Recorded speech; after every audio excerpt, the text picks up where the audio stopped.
Hey, it's your girl Erica Vane back again with another 20s video. And in this video, we are talking about episode 3.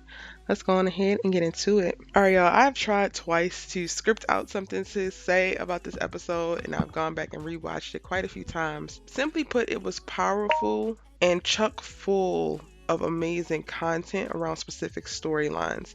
I think the overall theme of the episode is kind of the like, is this person right for you? We get to see Nia, who gets flirted with by Chance, as well as interacts with Ben. We get to see Marie, who's at her engagement party, but also still giving off the vibes that she gives when her and Zach come into contact with one another. And then we also get to see Hattie with Ida B and how their relationship is progressing, but then also her speak to Lauren about where she feels like that relationship is and how she's kind of in this weird space that she's just kind of going with in the fears of not helping it implode, right? So everybody is trying to just figure it out and doesn't necessarily know. The major bomb that dropped in this episode was Chuck and Chance. And while we've had inklings of, questioning Chuck's sexuality and if he was actually attracted to men prior to in this series, we got the confirmation in this episode. Well, kinda. We kinda got the confirmation because he actually says at the end of the episode when talking with Chance that he doesn't even know if he likes guys because Chance was the only guy that he ever messed around with. And I just thought that this whole scene, all of the dialogue, all of the shots, all of it was so beautiful, and I was completely drawn in and truly like engaged in what was happening on screen. I don't know if I don't necessarily sympathize with what is to come in reference to the inevitable breakup of Marie and Chuck, because Marie also has eyes that are wandering elsewhere, and I think that that might be why.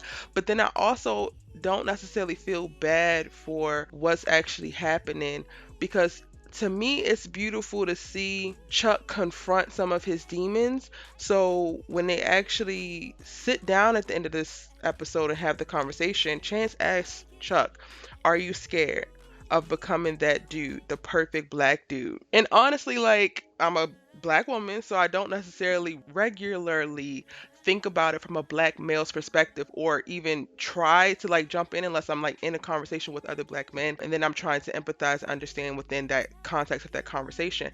But watching this, it's like, oh yeah, y'all struggle with that same thing. Like, no, I've struggled throughout my life with being as perfect as I possibly can be as a black woman.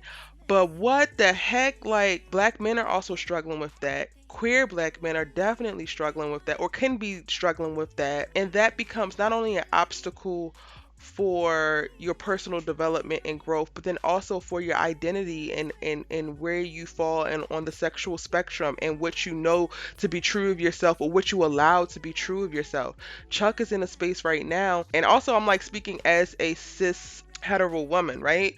So I also feel a little bit out of my depths in reference to commenting on this very queer conversation. And I think it's so powerful and I'm learning so much. So correct me if I'm wrong on anything in the comment section down below. I am enjoying 20s because I feel like they are having such real and nuanced specific conversations, and it's teaching me a lot and I love to learn. But anyway, the whole narrative of he's made the decisions that he's made up until this point because he wants to be the perfect black male. And honestly, without saying that, you're basically saying if you can become that, then you ultimately remove some of the road bumps and the hiccups and the detriments that are placed in your way inherently. So this is almost like a full survival mechanism. And it was really hard to hear that a lot of why he's doing this is also to please his parents, because his parents kind of gave off at the engagement party that they were people who care about your ultimate happiness regardless. Like, we even see his dad talk to Marie and says, you have my permission to leave my son if you ever look across the room at him one day and you don't feel anything anymore. So I don't know if it's actually his parents have imparted on him this unrealistic standard of identity and of being, or if he's created a bubble around himself and created expectations, because a lot of what he's speaking about are also societal expectations of exemplary black people, and then he just hasn't had the conversations with his parents to actually know where they stand and actually know if they're going to support him and all of that.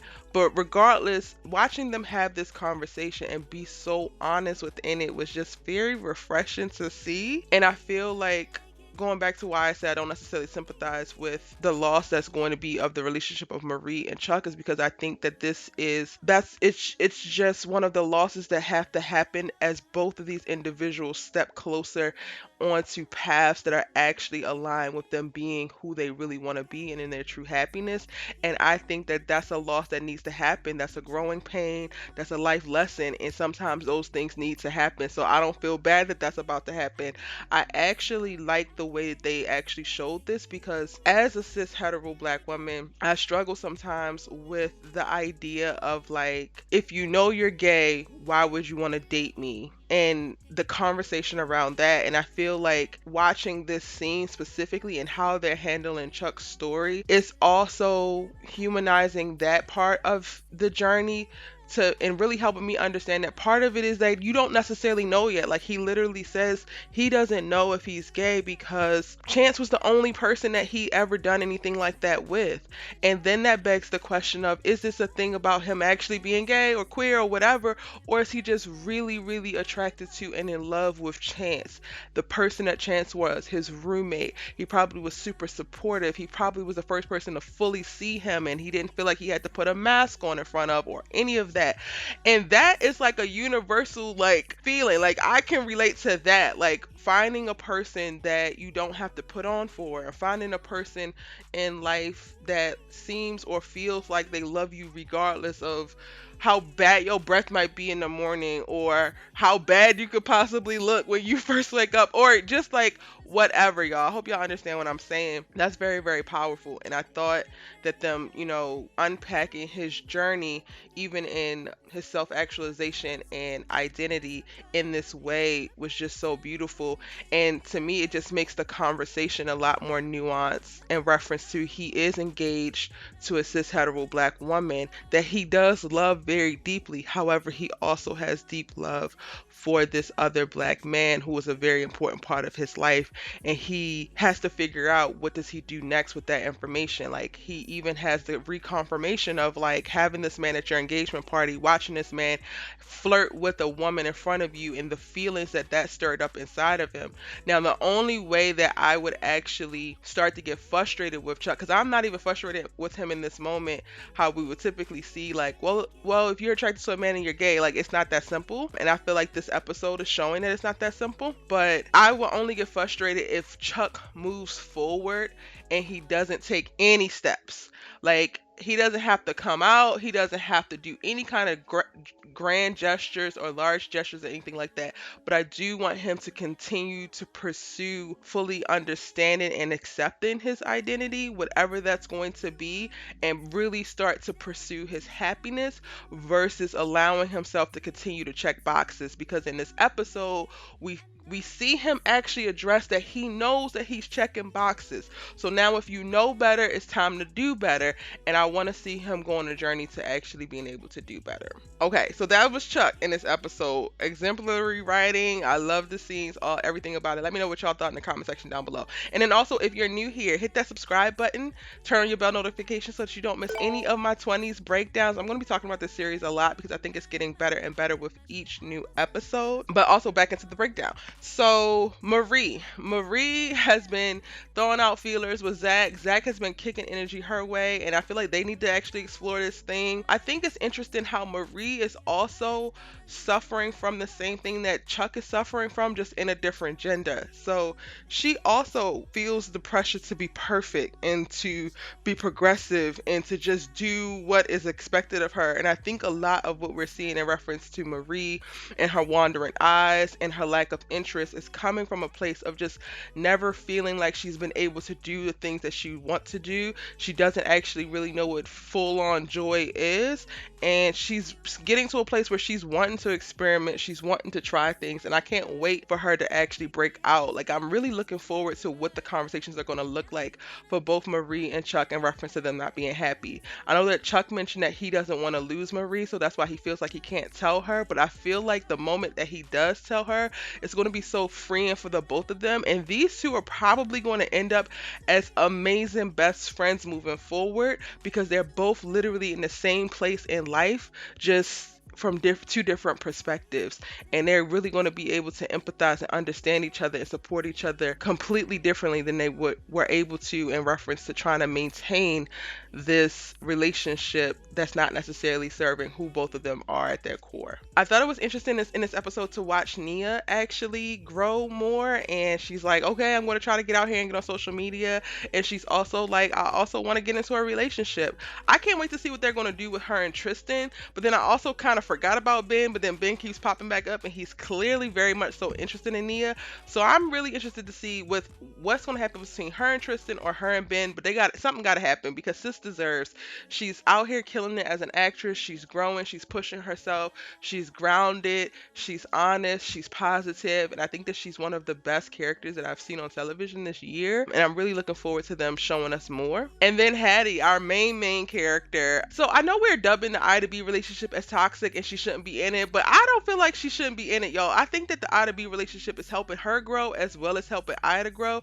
Now, I know that they are both missing each other on different planes of their lives because they are at very different points. However, I do think that they're both benefiting from the jarringly different perspectives that each of them bring to the table, and I love to see it. Like, did you see them like playing jacks, and then the kiki, and then the dance, and then the singing, and it was given what needed to be gave. Even the phone call at the beginning while Hattie is at work and in training, and they having a little FaceTime, it's giving support, it's giving love, it's giving a relationship. So yes, the age difference is a problem. Yes, what happened around the firing and all of that, like, it's been a little bit messy, and yes, Hattie has a lot to do in reference to catch up, in reference to life experience and things like that. But right now, I'm seeing a net positive, so I am rooting for Hattie and Ida B.